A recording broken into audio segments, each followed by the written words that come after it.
Cosquer, a caverna mais incrível que você já viu na vida.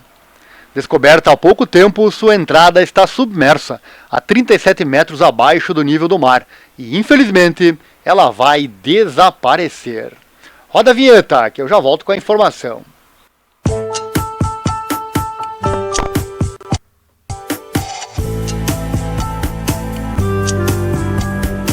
Canal do YouTube Viagens de Ariel. Seja bem-vindo. Nos riachos perto de Marsella, na França, 37 metros abaixo da água, fica a única caverna submersa do planeta, coberta de pinturas rupestres. Em suas paredes úmidas, as pessoas pintaram cavalos, bisões, íbex e até pinguins, animais que estavam presentes no sul da França durante a era glacial. As pinturas mais antigas datam de cerca de 27 mil anos. Totalmente descoberta em 1991 pelo mergulhador local Henri Cosquer, a caverna é um tesouro arqueológico, mas está fadada a desaparecer devido ao aumento do nível do mar. Dentro de algumas décadas, a caverna ficará completamente inundada. Como resultado, uma equipe de cientistas armada com tecnologia ultramoderna criou uma réplica quase perfeita da caverna, como a única maneira de salvar esta arte pré-histórica inestimável. Agora está em exibição no centro de Marsella. Enquanto a réplica da caverna de Cosquer abre suas portas ao público no sudeste da França, o Cyril Montoya, diretor científico da caverna, nos conta sobre essa maravilha da pré-história. Ele que está ameaçada pela elevação do nível do mar e detalha os muitos mistérios que uma grande campanha de pesquisa tentará resolver. A descoberta da caverna Cosquer é uma história por si só. Quais foram os principais eventos ao longo do caminho? E o Cyril Montoya responde: a descoberta foi um pouco turbulenta para aqueles que participaram, em grande parte devido ao fato de que o local é extremamente difícil de acessar. Embora tenha sido encontrada pelo mergulhador Henri Cosquer em meados da década de 80, sua existência não foi tornada pública até 1991, após uma tragédia em que 3 mergulhadores morreram no túnel que leva à caverna. A caverna Cosquer está localizada abaixo do maciço des Calanques e remonta ao Paleolítico Superior, como mostrado pela primeira datação de carbono 14 realizada em amostras de carvão. No entanto, foi autenticada pela primeira vez por um especialista no Neolítico chamado Jean Courtin, pois provou-se impossível encontrar um arqueólogo especializado no Paleolítico capaz de mergulhar a uma profundidade de 37 metros e nadar ao longo de uma passagem escura e relativamente estreita.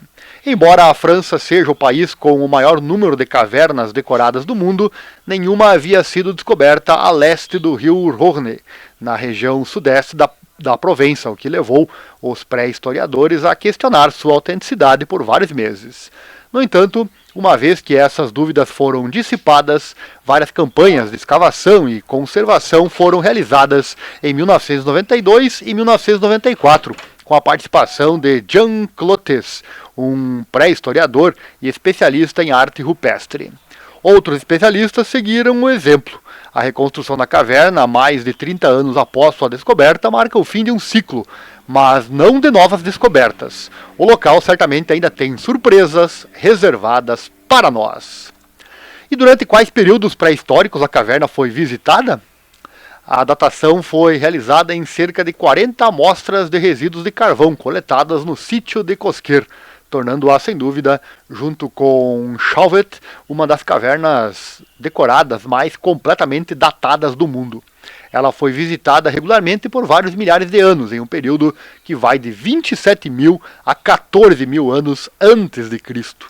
Este longo período de tempo corresponde a 2 importantes culturas paleolíticas identificadas pelos pré-historiadores, a gravetiana e a epigravetiana.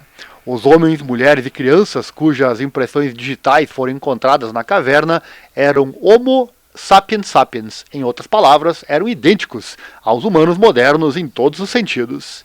Deve-se ter em mente que as pessoas na pré-história nunca viveram nas profundezas das cavernas, mas sim perto da boca da caverna, sob abrigo ou ao ar livre. Em que tipo de ambiente e paisagem eles viviam? A entrada da caverna Cosquer está hoje submersa, o que não era o caso há 30 mil anos. Naquela época, o nível do mar era 120, 130 metros mais baixo do que é hoje, e a caverna estava localizada a cerca de 6 a 10 quilômetros da costa. Então, estritamente falando, Cosquer não é uma caverna costeira, embora haja imagens de animais marinhos, como focas-monge e grandes auks. Ao redor da caverna haveria uma paisagem muito aberta, semelhante a uma estepe, com o acidentado Massif des Calanques, elevando-se sobre uma ampla planície pontilhada, com grupos de arbustos como o zimbro, e também colinas e vales delineados por pinheiros escoceses, uma espécie de árvore cujo carvão foi identificado como tendo sido usado tanto para iluminar a caverna quanto como um componente de tinta preta rebocada nas paredes. O clima era como o da Islândia hoje, com verões curtos e invernos muito rigorosos, o que explica a presença de algumas das espécies animais retratadas. Falando nisso, as paredes da caverna, com 12 espécies diferentes e mais de 230 figuras de animais, exibem uma diversidade tremenda. E ele fala sobre isso. Bem, uma diversidade relativamente limitada, na verdade, já que as principais espécies encontradas lá são as mesmas de outras cavernas pré-históricas, incluindo cavalos, bovinos como bisões, veados, íbex e camurças. Os cavalos estão presentes em grande número e parecem ser cavalos de Przewalski, que são atarracados e curtos na cernelha. No entanto, a caverna Cosquer também contém algumas características muito incomuns, como animais marinhos, alaus e focas, e também a antílope saiga, uma espécie criticamente ameaçada que hoje vive nas estepes da Ásia Central, por exemplo no Cazaquistão. Entre os veados retratados está um Megaloceros, um mamífero muito espetacular com chifres que medem até 3 metros, sem mencionar animais que ainda não foram identificados. Várias espécies, como felinos, grandes araus, antílopes, saiga e bisões, desapareceram completamente da região do Mediterrâneo. Artistas pré-históricos desenharam e pintaram animais, mas nunca humanos, além de suas mãos.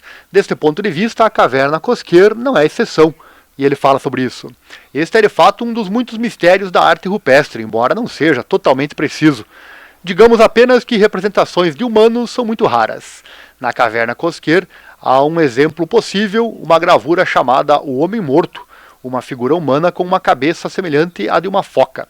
Além disso, arqueólogos encontraram rostos humanos em placas gravadas na caverna La Marche, no centro-oeste da França, que também datam do Paleolítico Superior. E então você tem as estatuetas de Vênus do Gravetiano, que são representações de mulheres humanas. A presença de vários stencils de mãos é intrigante. Qual é o seu significado? Nós realmente identificamos um número considerável deles. O artista colocava a mão na parede e soprava argila ao redor dela, assim como você faria com um stencil, deixando assim uma imagem negativa nela. Daí o termo stencil de mão. As mãos pertenciam a homens, mulheres e crianças, mostrando que grupos inteiros de humanos visitaram a caverna Cosquer. Isso não é realmente surpreendente quando você pensa sobre a logística e organização necessárias para chegar à caverna e produzir as pinturas. Muitas pessoas eram necessárias, mas esta certamente não é a única razão, pois Cosquer não é o único local que apresenta stencils de mão. Na verdade, esse parece ser um padrão específico da cultura gravetiana na Europa. A caverna Gargas, nos Hautes Pyrénées, por exemplo, tem várias centenas delas, assim como Pet Merle, no Lot, ambos no sudoeste da França, e também Chauvet, no Ardèche, centro-sul da França. Em Cosquer, alguns dedos das mãos estão incompletos, com falanges faltando. As mãos podem ter sido mutiladas ou feridas, mas a hipótese mais plausível é que elas representam uma espécie de código, uma linguagem de comunicação entre caçadores-coletores, como aquela usada não muito tempo atrás pelos povos indígenas da América do Norte. Mas, para ser honesto, o significado desses sinais ou códigos não é mais acessível para nós hoje. O que a caverna representava? Para que era usada? É altamente provável que a caverna tivesse vários propósitos diferentes ao longo do longo período de tempo em que foi visitada. Era um lugar de ritual? Ou local onde homens e mulheres pré-históricos contavam e realizavam mitos? Qual é o significado dos desenhos geométricos que cobrem certas paredes, uma estranheza que não é específica de Cosquer? Ao estudar a pré-história, você precisa ser extremamente humilde, porque há muitas coisas que nos escapam, o que não deve nos impedir de tentar desenterrar os fatos. Como arqueólogo, você acredita que a caverna Cosquer está longe de ter revelado todos os seus segredos? Nos últimos anos, para garantir a conservação virtual das pinturas e gravuras na caverna e torná-la acessível ao público, foi considerado necessário construir uma réplica do local, modelando muitas das suas paredes em 3D. Isso torna possível mostrar o trabalho notável que foi concluído e garantir que o maior número possível de pessoas possa descobrir esse patrimônio excepcional. Nos próximos anos, poderemos nos concentrar na conservação desse local ameaçado por meio de estudos científicos, já que temos apenas uma visão geral dele. Agora, realmente precisamos nos aprofundar nos detalhes. Há muito mais na caverna do que as paredes pintadas, que são, obviamente, a característica mais espetacular. Há também os pisos, lareiras para iluminação e vestígios de atividade de todos os tipos. Por exemplo, identificamos inúmeras amostras de um material macio e cremoso produzido pela alteração das paredes de calcário. E para que os grupos humanos pré-históricos usavam essa parte calcária, também vamos investigar as ferramentas de sílex descobertas na caverna e tentar descobrir qual era a sua finalidade. E isso se tornou uma corrida contra o tempo? Sim, a caverna está em perigo iminente devido à elevação do nível do mar, e é apenas uma questão de tempo até que desapareça. 4/5 dela já está submersa. Portanto, vamos estabelecer uma estratégia de trabalho que levará em conta a elevação do nível do mar. Agora temos dados que remontam a cerca de 15 anos, o que mostra que esse processo está se acelerando. Os danos causados pelo aquecimento global podem ser facilmente vistos na caverna. A campanha de escavação arqueológica que estamos prestes a empreender será necessariamente diferente da abordagem usada em outras cavernas decoradas, onde a conservação tem prioridade sobre todas as outras considerações. Cosquer só pode ser salva por meio de estudo científico, mesmo que isso signifique usar procedimentos invasivos que, sem dúvida, evitaríamos em outros locais. Em todo caso, se não agirmos rapidamente, o mar logo cuidará de tudo. E quais são as principais questões que a próxima campanha tentará responder? Uma das primeiras questões diz respeito ao período de tempo em que a caverna foi visitada. Quão bem definido é? Acho que podemos obter algo mais preciso. Não podemos descartar a possibilidade de que haja vestígios mais antigos na caverna. Vamos olhar mais de perto os diferentes períodos durante os quais ela foi usada. Começando com a hipótese de que a passagem que leva a ela hoje pode ter sido acessível o tempo todo. Entender essa acessibilidade é essencial, e é por isso que vamos combinar abordagens arqueológicas e geomorfológicas. A equipe que montei, portanto, inclui karstólogos e que nos esclarecerão como a caverna se formou no Macife des Calanques e como ela mudou até os dias atuais, bem como hidrogeólogos que podem descobrir o funcionamento complexo da caverna, tanto agora quanto no passado. Dados das pesquisas realizadas nos últimos 10 anos podem nos fornecer uma análise científica das maneiras pelas quais os níveis de água na caverna subiram e desceram. Nossa equipe também inclui geomorfólogos que estudarão os processos sedimentares em ação dentro e fora da caverna e como esses dois espaços estão conectados. Além dessa ampla gama de disciplinas, haverá, é claro, também arqueólogos que se concentrarão nos pisos da caverna, especialistas em arte rupestre e zooarqueólogos que poderão usar os modelos 3D para estudar o comportamento animal, conforme registrado por artistas pré-históricos. E espera-se que essa equipe interdisciplinar se expanda, especialmente no que diz respeito a questões paleoambientais. Essa investigação, genuinamente interdisciplinar, será realizada com o apoio do Ministério da Cultura francês e o suporte de organizações científicas locais, incluindo os laboratórios Lampea 3 e Cerege 4. E a reconstrução da caverna é uma espécie de celebração das tecnologias digitais. Elas estão transformando seu trabalho? As tecnologias digitais nos permitem fazer modelos 3D com detalhes sem precedentes, em escalas submilimétricas. Os modelos também nos fornecem informações sobre a ordem em que as linhas foram desenhadas, a estratigrafia, o formato das ferramentas usadas e os movimentos precisos das mãos das pessoas que pintaram ou gravaram as paredes. Eles também nos permitem ficar secos e trabalhar com conforto, já que entrar na caverna continua sendo um trabalho extremamente cansativo e difícil. O 3D torna possível realizar uma modelagem muito precisa no campo e, como tal, nos fornece excelentes registros científicos. No entanto, continua sendo uma ferramenta. Nada jamais substituirá o olho humano, que pode perceber um objeto em sua totalidade e às vezes até mesmo detectar detalhes que escapam à tecnologia. E um pouco mais sobre a descoberta da caverna.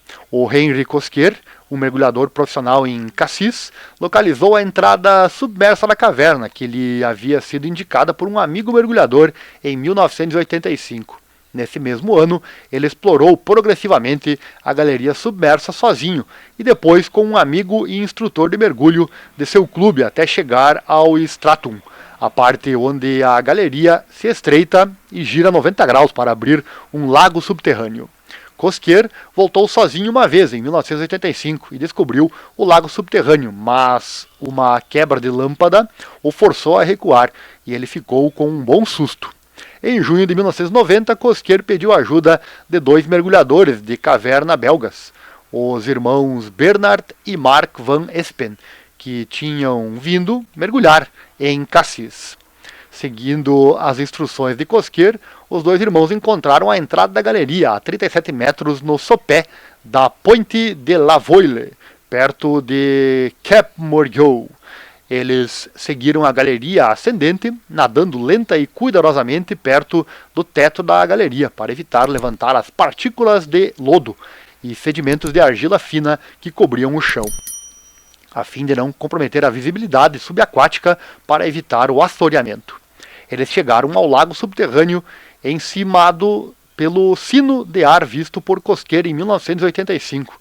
Sua linha guia sendo muito curta, os irmãos foram forçados a voltar para sair com segurança, seguindo sua linha guia em direção à entrada da galeria, sem conseguir emergir no sino. Nesta fase, a parte não submersa da caverna ainda não havia sido explorada. Em junho de 1991, Mark van Espen retornou a Cassis. Em 24 de junho, ele mergulhou novamente com Henri Cosquier, ambos determinados a finalmente ir até o fim desta caverna. Nessa ocasião, Mark van Espen conseguiu a instalação da última seção da linha guia essencial, a segurança para a progressão na parte imersa da caverna. Sua inclusão na caverna durou apenas cerca de 30 minutos e só lhes permitiu explorar brevemente a primeira sala, a qual o reservatório dá acesso direto. Poucos dias depois, em 9 de julho de 1991, Cosquier decidiu explorar a caverna para estimar sua extensão com seus amigos e instrutores de seu clube de mergulho, a Sandrine Cosquier, sua sobrinha, Jan Goggan e Pascale Oriol também. Durante esse mergulho, eles conduziram uma exploração mais detalhada na parte não inundada da caverna. Goggan viu o contorno de uma mão em uma parede, e Oriol levantou a hipótese de que era uma pintura rupestre. Esta descoberta, tão desconcertante quanto inesperada, levou os 4 mergulhadores a retornar e procurar ativamente por outros vestígios. Vários mergulhos em julho e agosto de 1991 permitiram que eles descobrissem pinturas rupestres e fizessem filmes e fotos com a ajuda de Thierry Pellissier e também Gilles Sourisse. Funny Broadcast Les Films du Soleil. Em 1º de setembro de 1991, 3 fatalidades acidentais ocorreram na caverna. 3 mergulhadores de Grenoble não encontraram a saída da galeria de acesso a 175 metros. Henri Cosquier e Jan Goggan participaram da recuperação dos corpos das 3 vítimas na galeria. 2 dias depois, em 3 de setembro de 1991, Cosquier declarou a caverna ao Departamento de Assuntos Marítimos de Marsella. O arquivo foi transmitido à Direction des Recherches Arqueológiques Sous Marines, ou DRASM, e depois ao Service Regional de l'Archéologie, que é o Serviço Arqueológico Regional do Ministério da Cultura. Perdão pela pronúncia. Uma expedição ocorreu de 18 a 20 de setembro de 1991, com a assistência do navio DRASM, o Archelonaut. Foi conduzida por Jean Courtin, um pré-historiador francês e mergulhador experiente, e Jean Clotes, um especialista francês em arte rupestre. Quando a descoberta foi anunciada, surgiram dúvidas sobre a autenticidade das figuras. Vários pré-historiadores franceses, como Brigitte e Gilles Deluc ou Denis Vialot, expressaram reservas. Em junho de 1992, uma nova missão permitiu, entre outras coisas, a filmagem do filme O Segredo da Caverna Cosquer. De 2001 a 2005, foram organizadas 5 operações programadas de investigação arqueológica sob a responsabilidade de Luc Van Rel, IMMA-DRAS, Société de Travaux Sous Marins, também DRAC-PACA, Lampea, Laboratoire Méditerranée de Préhistoire Europe Afrique. Depois outras 5, de 2010 a 2015, nenhuma operação em 2012, sob a mesma direção, com a colaboração de Michel Olive, DRAC-PACA, LAMPEA.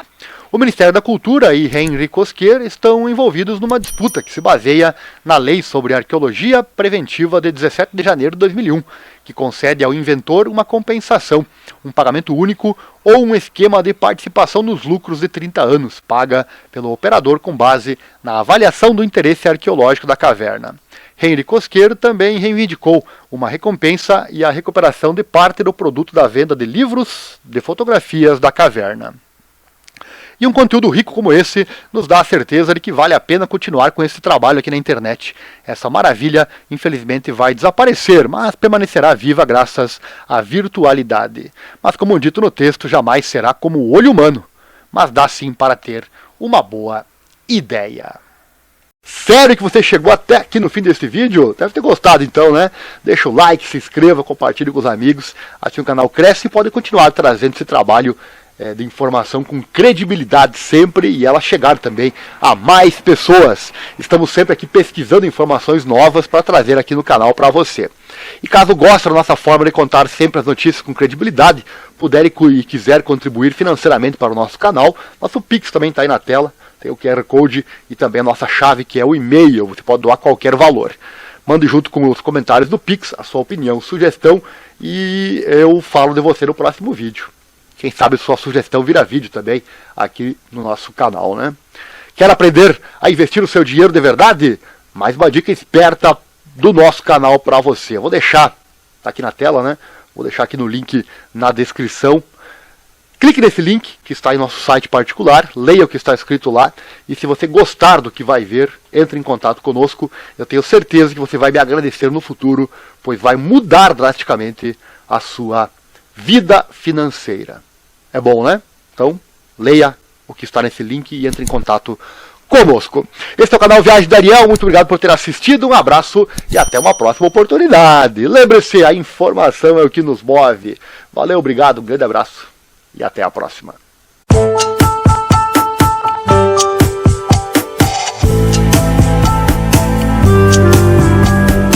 Canal do YouTube Viagens de Ariel. Seja bem-vindo.